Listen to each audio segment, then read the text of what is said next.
আসসালামু আলাইকুম। আজকে আমি আপনাদেরকে বোঝাবো ভাগের সাহায্যে বর্গমূল।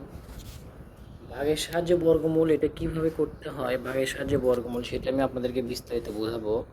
এখানে দেখেন, আমি বোর্ডেও বোঝাবো। এখানে বলছে কি দেখেন, ভাগের সাহায্যে বর্গমূল 23 শূন্য 4 এর বর্গমূল নির্ণয় করে। এখানে বলছে কি এই সংখ্যাটি লিখি।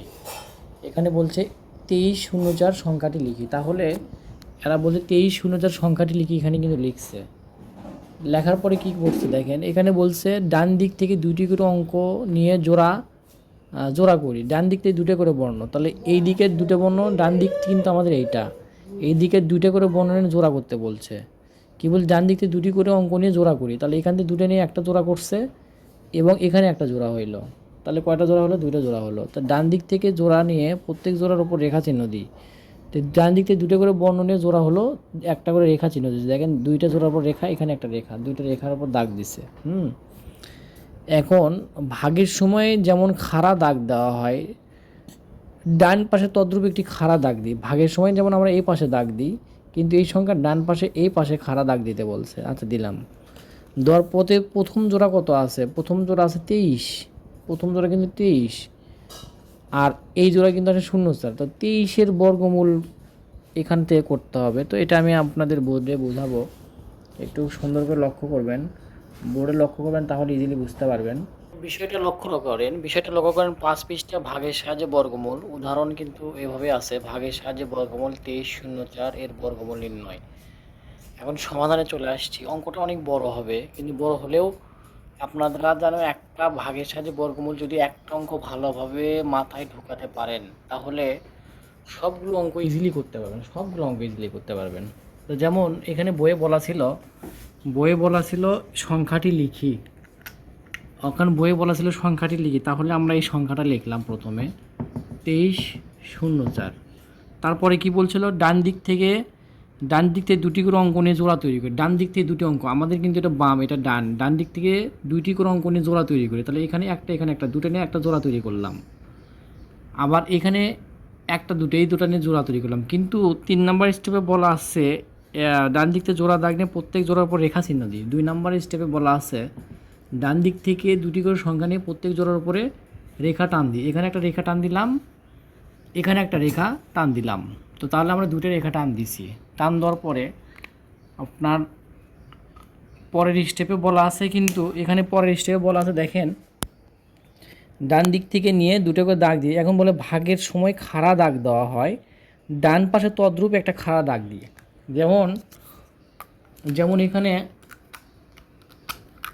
ভাগের সময় খাড়া দাগ দেওয়া হয়, ঠিক তেমন আমরা এখানে খাড়া দাগ দিতে বলছি। আমরা এই পাশে খাড়া দাগ দিলাম, কলমটা তো ঝামেলা করছে। খাড়া দাগ দিলাম, এই পাশে খাড়া দাগ দিলাম।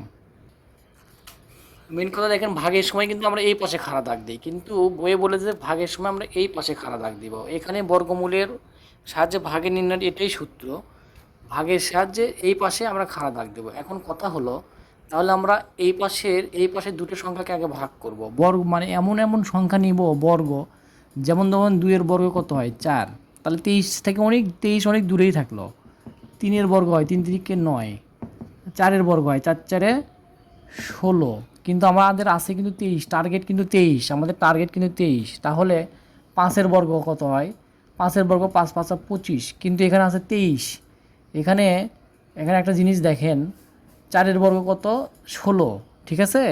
আর 5-এর বর্গ কত? 5 5 25। 5-এর বর্গ কত? 5 5 25, কিন্তু এখানে টার্গেট কত আমাদের? 23 আছে। 23-এর বর্গ হওয়া যাবে না, 23-এর বর্গ হওয়া যাবে না। তাহলে আমরা 4 নিব। এখানে যদি আমরা 4 বসাই, 4 4 কত হয়?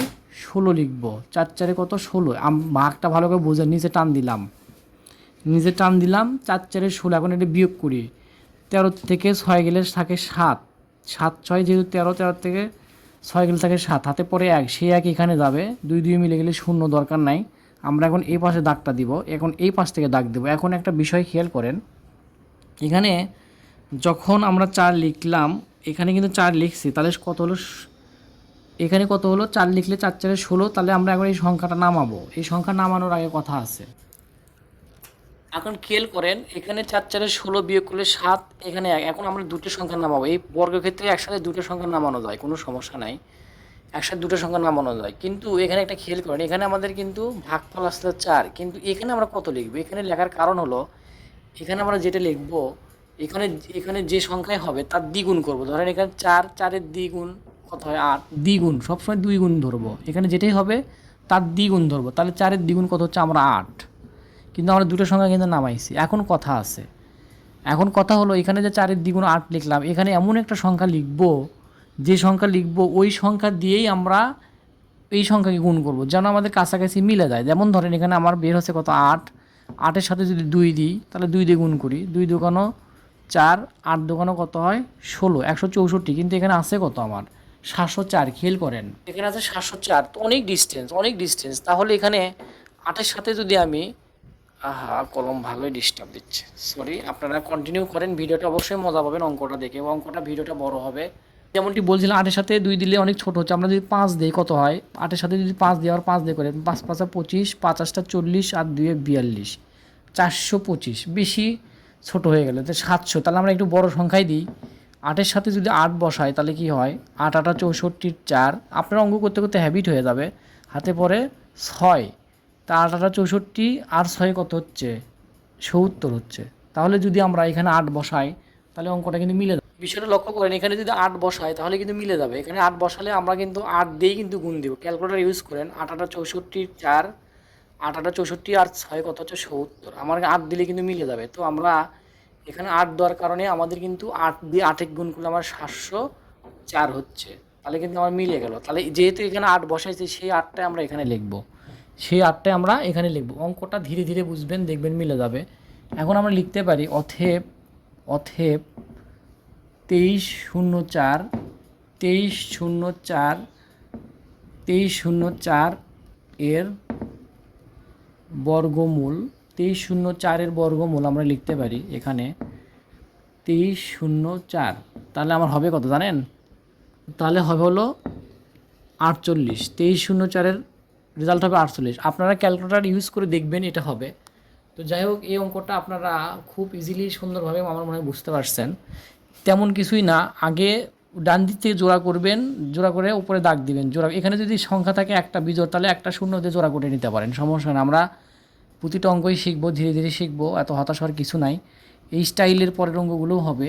আগে জোড়া করবেন, তারপরে এখানে এমন একটা সংখ্যা নেবেন এর বড় গুণনীয়ক হওয়া যাবে না। যেমন আমি এর আগে বুঝাইলাম 4 4 16 হয়, 5 5 কিন্তু 25 হয়। 25 কিন্তু 23-এর চাইতে বড়, বড় দেওয়া যাবে না। যত ছোট হয় ততই ভালো।